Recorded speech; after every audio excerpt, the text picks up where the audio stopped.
কোন কেন্দ্রে রয়েছেন? ইতিমধ্যে দেখতে পাচ্ছি ভোটারদের সারি রয়েছে, সেই সাথে আপনার পেছনে দেখতে পাচ্ছি আইন শৃঙ্খলা বাহিনী কিন্তু সেখানে জোরালো অবস্থানে রয়েছে। একটু আপনার মুখ থেকে শুনতে চাই সেখানকার সার্বিক খবরাখবর। ঢাকা 18 আসনের একটি কেন্দ্রে রয়েছে মালিকা বানু বিদ্যালয়ে।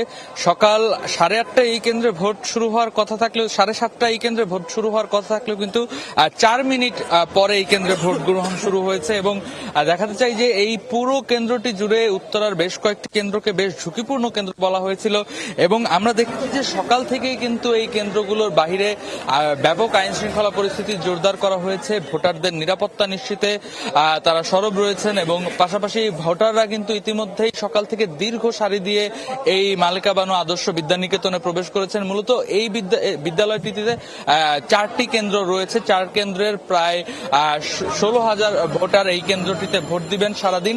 এবং আমরা দেখেছিলাম সকাল থেকে কিন্তু দীর্ঘ লাইন ছিল এবং সেই লাইন করে কিন্তু ভেতরে ইতিমধ্যেই প্রায় বেশ কয়েকজন ভোটার প্রবেশ করেছেন। এই পুরো ভোটার কার্যক্রম, এই পুরো বিষয়টি তদারকি করছেন আইন শৃঙ্খলা বাহিনীর সদস্যরা। আমরা একটু একজনের সাথে কথা বলতে চাই। এখন পর্যন্ত কোনো অনাকাঙ্ক্ষিত ঘটনা মোকাবেলায় আপনাদের প্রস্তুতি কি? ধন্যবাদ আপনাকে। আমাদের কাছে যে তথ্য রয়েছে তাতে কোনো ধরনের অনাকাঙ্ক্ষিত ঘটনা ঘটার সম্ভাবনা নেই।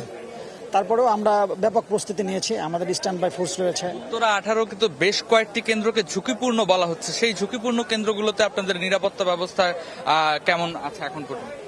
আমাদের ওখানে সাদা পোশাকি গোয়েন্দা নজরদারি বাড়ানো হয়েছে। এছাড়া আমাদের প্রত্যেকটা কেন্দ্রেই আমরা থ্রেট অ্যানালাইসিস করেছি এবং ওখানে পর্যাপ্ত সংখ্যক ফোর্স মোতায়েন করা আছে। ধন্যবাদ। শুনছিলাম যে পর্যাপ্ত সংখ্যক বাহিনী সদস্যরা মোতায়েন রয়েছেন এবং আমরা একটু কথা বলতে চাই এই পর্যায়ে যারা ইতিমধ্যে ভোট দিয়ে বেরোচ্ছেন এমন কয়েকজনের সাথে। আপনারা তো সকাল থেকে দেখেছি লাইনে ছিলেন, ভোট দিয়েছেন নিশ্চয়ই। কতক্ষণ সময় লেগেছে ভোট দিতে কিংবা কেমন দেখেছেন ভিতরের পরিবেশ? ভিতরের পরিবেশ খুবই ভালো।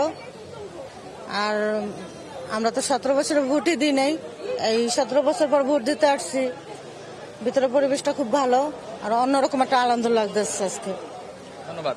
শুনছিলাম যে ত্রয়োদশ জাতীয় সংসদ নির্বাচন, বহুল প্রত্যাশিত এই নির্বাচনের ভোটারদের উৎসাহ উদ্দীপনার কথা তারা বলছিলেন যে দীর্ঘদিন তারা তাদের যে ভোটাধিকার অর্থাৎ গণতন্ত্রের যে উত্তরণের পথ ভোট, সেই ভোটের অধিকারও তাদের হরণ করা হয়েছিল। তারা এত বছর ভোট দিতে পারেননি, সেই কথা তারা বলছিলেন। এবং আজকে স্বতঃস্ফূর্তভাবে সকাল থেকে লাইনে দাঁড়িয়ে ভোটাররা প্রবেশ করেছেন এবং ইতিমধ্যে আমরা দেখতে পাচ্ছি যে কেন্দ্রের ঠিক বাইরে লাইন না হলেও কিন্তু প্রতিটি কক্ষের বাইরেই কিন্তু বেশ লম্বা সারি রয়েছে, সেখানে ভোটাররা দাঁড়িয়ে ভোট দিচ্ছেন। আমরা দেখতে পাচ্ছি যে বৃদ্ধ থেকে শুরু করে সকল বয়সের ভোটাররা কিন্তু সকাল থেকে এই ভোট কেন্দ্রে এসেছেন এবং স্বতঃস্ফূর্ত তাদের অংশগ্রহণ।